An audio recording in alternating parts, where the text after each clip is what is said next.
Welcome to our channel. ఈ మధ్య కాలంలో నొప్పులొస్తున్నాయి మనకు అంటే బాడీ పెయిన్స్ అంటే మోకాళ్ళ నొప్పులు గాని, అట్ ద సేమ్ టైమ్ తలనొప్పి గాని, బ్యాక్ పెయిన్ గాని, ఏ ప్రాబ్లమ్ ఏ నొప్పొచ్చినా గూడా మనం మెడికల్ షాప్‌కెళ్తే పెయిన్ కిల్లర్ ఇస్తారండి. నేచురల్‌గా మన ఇంట్లో దొరికే వాటితోనే మన నొప్పులను తగ్గించుకోవచ్చు అని చెప్పేసి అంటున్నారు. General consultant doctor V. Aditya Ranganath garu. So, sir ద్వారానే అసలుకు మనం వాడుతున్న పెయిన్ కిల్లర్ల వల్ల ఎంత ప్రమాదంలో మనం ఉన్నామో తెలుసుకుందాం. నమస్తే సార్. నమస్తే సార్. సార్ మామూలుగా చాలామంది మనకు ఏదైనా బాడీ పెయిన్స్ గానీ, ఏదైనా పెయిన్ వస్తుంది అంటే మెడికల్ షాప్‌కెళ్ళేసి ఆ పెయిన్ కిల్లర్ తెచ్చేసుకుంటారు. సో, ఈ పెయిన్ కిల్లర్ల వల్ల మన ఆరోగ్యమే చాలా వరకు డ్యామేజ్ అవుతుంది. సో, పెయిన్ కిల్లర్ వాడొద్దు అంటున్నారు గదా! అసలు మనం పెయిన్ కిల్లర్ తీసుకోవడం వల్ల ఎలాంటి ప్రమాదాల్లో మనం పడే అవకాశం ఉంది? మెయిన్‌గా ఈ పెయిన్ కిల్లర్స్ వల్ల ఏంటంటే అప్పటికప్పుడు ఇన్‌స్టంట్‌గా రిలీఫ్ వచ్చినా, అది చేసే చేటు ఏదైతే ఉందో చాలామంది గుర్తించట్లేదనమాట. బావుంది కదా! కొంచెం రిలీఫ్‌గా ఉంది. పెయిన్ రాగానే ఇన్‌స్టంట్‌గా తగ్గుతుంది కదా! కొన్నే కదా! అని అంటే అలా స్టార్ట్ చేసిన వాళ్ళు కొన్నే కదా! ఎక్కువేం కాదు. ఓ 10 రోజులు, ఒక 20 రోజులు అన్న కొద్దీ కొంతమంది ఈ నెలలు, సంవత్సరాలు వాడేసిన వాళ్ళున్నారు. అలాంటి వాళ్ళు మెయిన్‌గా ఒకటి అంటే ఇన్‌స్టంట్‌గా ఎఫెక్ట్ చూపించేది ఒకటి కిడ్నీస్ అండి. సో, ఆ కిడ్నీస్ మీద ఎఫెక్ట్ పడి, ఆ క్రియాటినిన్ లెవెల్స్ అంటే కిడ్నీ ఫంక్షనింగ్ తగ్గిపోయి, కిడ్నీ ఫెయిల్యూర్స్‌కెళ్ళిపోయే అవకాశాలు కేసెస్ చాలా ఉన్నాయి యాక్చువల్‌గా. సో, అలాగే కొంతమందికేంటంటే బోన్స్ అరిగిపోతాయి. ఓకే. ఆస్టియోపోరోసిస్, బోన్స్ వీక్ అయిపోతాయి. బోన్స్ అరిగిపోతాయన్నమాట. కేవలం ఈ పెయిన్ కిల్లర్స్ వల్ల. అంటే ఇప్పుడు ఏదైతే మనం జాయింట్ పెయిన్స్, బోన్ పెయిన్స్ అని అంటున్నామో, ఆ పెయిన్‌ని కిల్ చేసే ఆ పెయిన్ కిల్ చేస్తుంది అనుకుంటున్నాం. కానీ మన బోన్స్‌నే కిల్ చేస్తుందన్నమాట ఈ పెయిన్ కిల్లర్స్. ఓకే అలాగే సార్. రీసెంట్‌లీ ఈ మెఫ్టాల్ తర్వాత మెఫ్టాల్ స్పాస్‌ని బ్యాన్ చేశారని మీరు న్యూస్‌లో చాలామంది చూసే ఉంటారు. యూజువల్లీ క్రాంప్స్ వాటికి హెడేక్‌కి అలాంటప్పుడు లేదంటే ఈ దంత పెయిన్స్, ఇయర్ పెయిన్ వాటికి యూజ్ చేసేవాళ్ళనమాట. కానీ ఇప్పుడు ఏంటనంటే అది వాడడం వల్ల దాని ఏడీఆర్ అంటే అడ్వర్స్ డ్రగ్ రియాక్షన్ అంటాము. ఓకే. అంటే ఇది మనం ఆహ్, మనకి అంటే క్లూ లేకుండా మనం అసలు అది వస్తది అని తెలియకుండానే సడెన్‌గా వచ్చే రియాక్షన్ అనమాట. అడ్వర్స్ డ్రగ్ రియాక్షన్ అంటే. ఓకే. సో, డ్రెస్ సిండ్రోమ్ అన్నట్టు. సో, దానివల్ల అంటే ఏమవుతుంది అనంటే ఈ డ్రగ్ వల్ల మనకి ఇసినోఫిల్ కౌంట్ పెరిగిపోయి అంటే అలర్జిక్ రియాక్షన్‌లా ఆయాసంగా ర్యాషెస్ రావడం, తర్వాత ఫెటిగ్ చాలా నీరసం అయిపోవడం ఇలాంటివి అంటే ఎమర్జెన్సీ కండిషన్‌లోకి ఎళ్ళిపోతుంటారనమాట. సో, అంత ప్రమాదం కల్పిస్తుంది. ఈవెన్ ఎసిక్లోఫెనాక్ లాంటి డ్రగ్ ఒక్క టాబ్లెట్ తీసుకుంటే, ఒక్క డోస్ సింగిల్ డోస్ తీసుకున్న వాళ్ళకి క్రియాటినిన్ లెవెల్ 1 పాయింట్ పెరిగిన వాళ్ళని కూడా నేను చూసాను కేస్. ఓకే అంటే సార్. 1.0, 1.2 వరకు నార్మల్ రేంజ్ మనకి యూజువల్‌గా. ఈ పాయింట్ అంటే 1 పాయింట్ పెరిగిందంటే 1 పాయింట్ తర్వాత పాయింట్ కాదు. ఈ 1 2 అయిపోవడం. అంటే ఓకే. కిడ్నీ ఫంక్షనింగ్ అంటే టక్‌మని సడెన్‌గా మనం గెస్ కూడా చేయలేం. అలా ఎఫెక్ట్ అయ్యే కేసెస్ చాలా ఉన్నాయి. ఎందుకంటే ఆల్‌మోస్ట్ అంటే వాళ్ళు డయాబెటిస్‌తోనో లేకపోతే హైపర్ టెన్షన్ బీపీతోనో బాధపడుతూ ఉండేవాళ్ళు కొంతమంది ఉండుంటారు. దానివల్ల జరిగే డ్యామేజ్ కొంత ఉంటుంది. కిడ్నీస్ మీద. సో, అలాంటి వాళ్ళు పెయిన్ కిల్లర్స్ తీసుకుంటే చాలా ప్రమాదం. సో, ఓకే అందుకే సార్. డాక్టర్ ప్రిస్క్రిప్షన్ దీంట్లో తీసుకోవాలంటారు. అయితే ఏదైనా కానీ మనం టాబ్లెట్స్ నుంచి కాకుండా మనం నేచురల్‌గా మనం ఆ పెయిన్ నుంచి బయటపడడానికి మన దగ్గర సొల్యూషన్ ఉంది చక్కగా. ఆర్థరైటిస్ అవనండి, రుమటైడ్ ఆర్థరైటిస్ అవనండి, జాయింట్ పెయిన్స్, మోకాళ్ళ నొప్పులు, లేదు తలనొప్పి, కొంతమందికి బ్యాక్ పెయిన్ వస్తుంది. కాల్షియం లోపించో, లేపోతే ఇతరత్ర మినరల్స్ లోపించడం వల్లనో, లేదంటే సడెన్‌గా కొంచెం హెవీ వెయిట్ లిఫ్ట్ ఏదైనా చేస్తే అలాంటి వాళ్ళకి ఈ డిస్క్స్ మీద, వెన్నుపూస మీద ఎఫెక్ట్ పడుతుంది. వాళ్ళకి పెయిన్ విపరీతంగా ఉంటుంది. సో, ఇలాంటి వాళ్ళందరికీ కొంచెం ఇంట్లోనే చాలా సింపుల్‌గా, ఈజీగా దొరికేవే.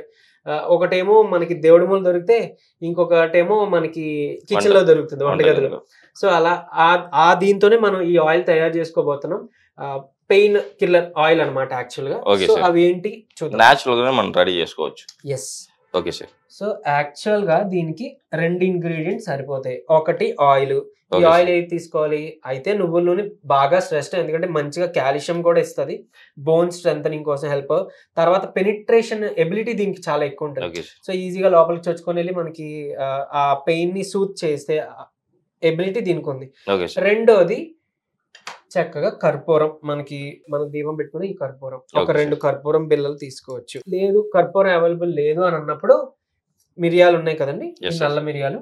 యెస్. ఈ మిరియాలని మనం చక్కగా పొడి. పొడి చేసుకోవచ్చు. సో, ఇప్పుడెలా చేయాలి?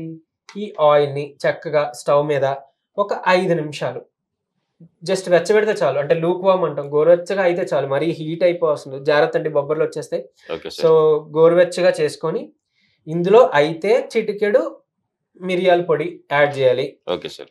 లేదు అనంటే చక్కగా ఒక 2 కర్పూరం, ముద్ద కర్పూరం అవ్వచ్చు, పచ్చ కర్పూరం అవ్వచ్చు, నార్మల్ కర్పూరం అయినా పర్లేదు. ఈ కర్పూరం 2 కర్పూరాలు మనం పౌడర్ చేసేసాను ఇందులో వేసేస్తాం. సార్ అంటే ఈ 3 కూడా యాడ్ చేసుకోవచ్చు. అదే సార్ నా క్వెషన్ అదే. నేను అదే అడుగుదాం యాహ్! అనుకుంటున్నా. సార్ సెపరేట్ చెప్తున్నారు. అంటే 3 యాడ్ చేస్తే ఫలితం ఇంకా ఎక్కువ వచ్చే అవకాశం ఉందా? ఏంటి అనంటే ఇక్కడ చూసుకోవాల్సింది కొంచెం మిరియాలు వల్ల మనకి ఆ రీజన్‌లో చిన్న మంటొస్తది. So, okay. అందులో కర్పూరం కలుపుతున్నాం. సో, ఏంటి అనంటే ఈ 2 కలుపుకునేటప్పుడు ఆబ్వియస్‌లీ ఎక్స్‌ట్రా బెనిఫిట్స్ ఉంటాయి. సో, అలాంటప్పుడు ఏంటంటే కొంచెం మోతాదు చూసి మనం కలుపుకోవాలనమాట. ఓకే అంటే సార్. ఫస్ట్ డే మీరు పెట్టుకుంటారు కదా! మీకే అర్థమవుతది. ఎంత మోతాదు కలిపితే మనకి మంటగా ఉంటుంది, ఓకే. డిస్కంఫర్ట్‌గా ఉంది అని. నెక్స్ట్ టైమ్ నుంచి మీరు కలుపుకునేటప్పుడు కొంచెం తగ్గించి కలుపుకోండి. సో, యూజువల్లీ ఈ 3 కలిపేసుకోవచ్చు.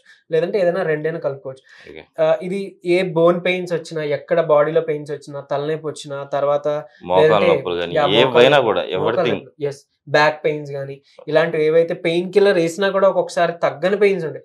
సో, అలాంటి వాళ్ళకి చక్కగా ఈ జాయింట్ పెయిన్స్ వాటికి ఇది బాగా హెల్ప్‌ఫుల్ అనమాట. Okay sir. జస్ట్ ఒక 5 నిమిషాలు మీరు బాయిల్ చేస్తారు. కొంచెంసేపు ఇది కలిపేసి మూత పెట్టేస్తే ఇంకా బాగా మిక్స్ అవుతుందనమాట. ఓకే కొంచెం సార్. గోరువెచ్చగా అయినాక మనం తీసుకోవచ్చు. దీంతో చక్కగా మీకొకటి అంటే మీ కిడ్నీలు కాపాడుకోగలుగుతున్నారు, మీ లివర్‌ని కాపాడుకోగలుగుతున్నారు, మీ బోన్స్‌ని కాపాడుకోగలుగుతున్నారు. ఈ పెయిన్ కిల్లర్స్‌ని పక్కన పెట్టేసి. అలానే మీకు ఆ మనీ కూడా సేవ్ అయినట్టే లెక్క. సార్ ఇంకొకటి ఆహ్, ఇది మనమైతే ప్రిపేర్ చేసి వాళ్ళకు చేసి చూపిద్దాము. హ్మ్. లోపల నాకేందంటే నాకొక డౌట్ ఉంది సార్. అసలుకి యాక్చువల్లీ పెయిన్ కిల్లర్స్ మనం తీసుకోవాలంటే హుహు. డాక్టర్ సలహా లేకుండా హ్మ్. నొప్పి వస్తే వెళ్లి మెడికల్ షాప్‌కెళ్లి అడుగుతున్నారు. వెంటనే ఇచ్చేస్తున్నారు. ఇది ఎంతవరకు కరెక్ట్ అంటారు? యాక్చువల్లీ ఓటీసీ డ్రగ్స్ అని ఉంటాయి సార్. ఓవర్ ది కౌంటర్ అంటారు. సో, ఓటీసీ డ్రగ్స్ ఏంటంటే ప్రిస్క్రిప్షన్ అవసరం లేదు జనరల్‌గా. కానీ అన్ని ఆహ్, ఈ పెయిన్ కిల్లర్స్ అలా ఇవ్వకూడదు. నార్మల్‌గా ఇప్పుడు యాంటీబయోటిక్స్ కూడా అలా ఇవ్వకూడదు. కాకపోతే ఏదైనా ఒక మెడికల్ షాప్‌కెళ్ళి జనాలు అలా వెళ్లి అడిగితే ఫార్మసిస్ట్ అంటే ప్రొఫెషనల్ కాని ఫార్మసిస్ట్ ఏం చేస్తారంటే ఏదో ఇచ్చేస్తారు. ఒక 2 యాంటీబయోటిక్స్ ఉదయం ఒకటి, రాత్రి ఒకటి ఏసేసుకోండి తగ్గిపోతది. తర్వాత ఈ పెయిన్ కిల్లర్ ఒకటి ఏసేసుకుంటే తగ్గిపోతుందని. ఎందుకంటే వాళ్ళకి ఆ హిస్టరీ తెలీదు. వెనకాల వాళ్ళకి కిడ్నీ డిసీజ్ ఉందా? లేకపోతే డయాబెటిస్ ఉందా? లేకపోతే ఇంకేమైనా ఇది ఉందా? అనేది వాళ్ళకి తెలీదు. ఇంకోటి ప్రొఫెషనల్ అయినా కూడా కొంతమంది ఫార్మసిస్టులు ఏంటి అనంటే వాళ్ళు పెట్టుకున్న సెటప్‌కి ఎందుకంటే ఇప్పుడు ఇంత కోర్స్ వాడాలి. మీ డాక్టర్ దగ్గరికెళ్లి కలిసి రండి ఇస్తాం అనంటే వాళ్ళ బిజినెస్ పోతది. సో, వాళ్ళని బ్లేమ్ చేయలేం. జనాలకి అవేర్‌నెస్ రావాలి. అటు ఆబ్వియస్‌లీ ఆ ప్రొఫెషనల్ ఫార్మసిస్టులు కూడా అవేర్‌నెస్ మనం తీసుకురావాలి ఖచ్చితంగా.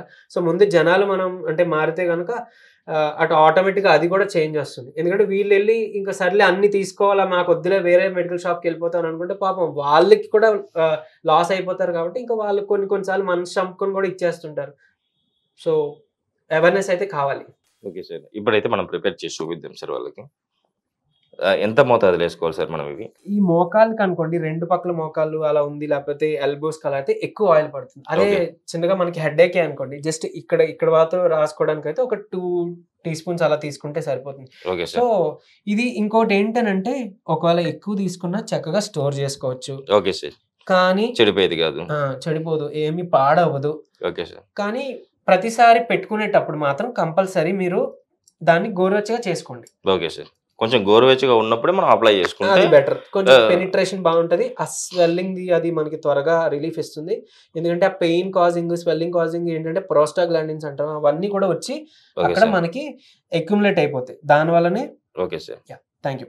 దానివల్లనే మనకి అక్కడ స్వెల్లింగ్, ఆ పెయిన్, ఆ వాపు ఉంటాయి. సో, అవి ఓకే అక్కడి సార్. నుంచి సెగ్రిగేట్ అయిపోతాయన్నమాట. రెండా సార్ ఇవి గోరువెచ్చగా మనం ఉంటాయి. ఏసుకోవాల్సింది?